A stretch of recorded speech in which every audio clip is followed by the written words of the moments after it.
Saludos cordiales. Mi nombre es Fanny Cecibel Chingre, docente en formación de la Universidad Central del Ecuador, de la carrera de Educación Básica del quinto semestre. El tema del día de hoy es lengua en la interacción social y la comunicación oral. Dentro del mismo encontramos el léxico de acuerdo a la situación comunicativa. Cuando los niños ingresan a una institución educativa ya saben expresarse y comunicarse, porque lo aprendieron en su contexto social y familiar. Es así donde ellos interactúan con un léxico suficiente o básico para darse a entender y lo van mejorando de acuerdo a su desarrollo cognitivo y entorno lingüístico. El entorno lingüístico. El léxico que han obtenido los educandos proviene de su contexto o personas con los que conviven o se interrelacionan. Este cambia cuando ellos crecen y amplían su conocimiento porque ha habido una intervención en un contexto educativo o lo interaccionan con personas que hablen mejor. Es por ello que cuando llegan a la edad oportuna para la escolaridad, es fundamental la intervención del léxico usual a un léxico disponible y a un futuro a un léxico específico, para así brindarle mejor oportunidades al educando. Seguidamente tenemos los tipos de léxicos. Como ya lo habíamos mencionado, tenemos el léxico usual.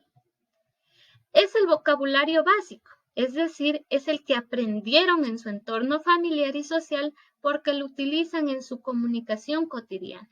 Por ejemplo, hay palabras que conocen todos y otros que no. Seguidamente, el léxico disponible. Es el vocabulario frecuente en un determinado ámbito que no tiene que ser usual para muchos hablantes.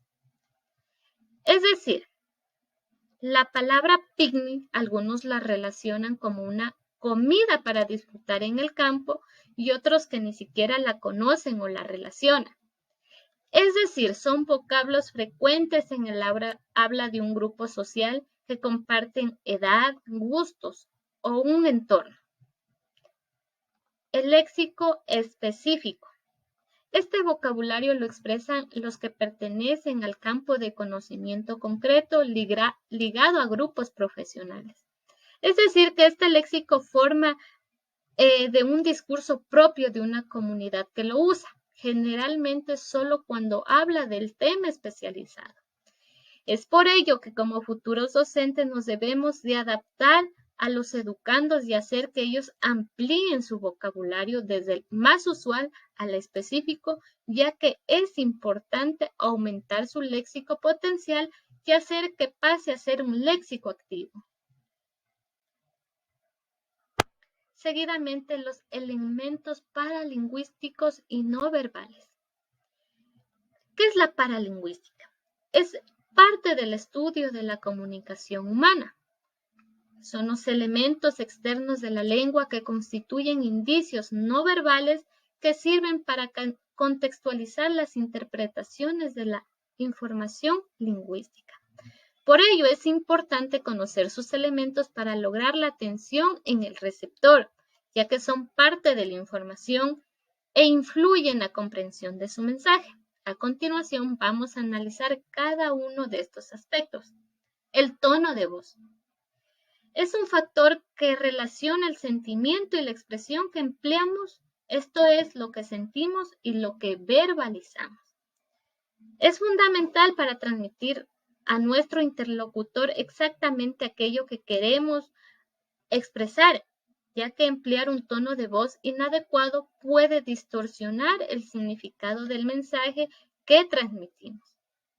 El ritmo es la fluidez verbal con la que se expresa una persona o lo que es lo mismo, el número de palabras por minuto que dice.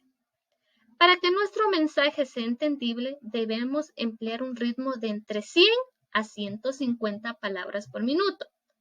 Cuando se supera de las 200 palabras, se dice que la persona es taquilálica, es decir, que habla muy deprisa y por tanto podemos tener problemas de comprensión, mientras que la persona que usa menor a 100 palabras es bradilálica, Su ritmo es muy lento y puede aburrir al público.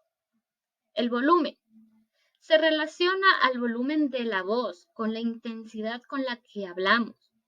Lo empleamos para poner énfasis, regular e incluso alterar de un proceso de comunicación.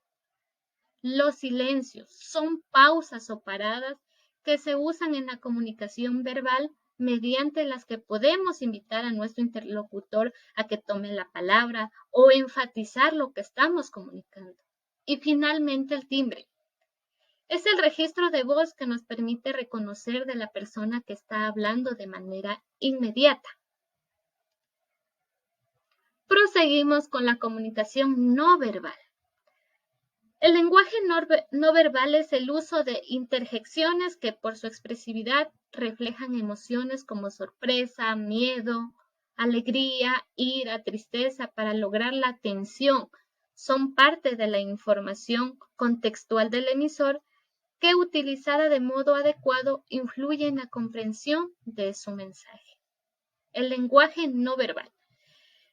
Como lo habíamos mencionado, es enfatizar el lenguaje verbal. Para ello se suelen utilizar ilustradores. Por ejemplo, al mover la mano a la vez que decimos hola o adiós.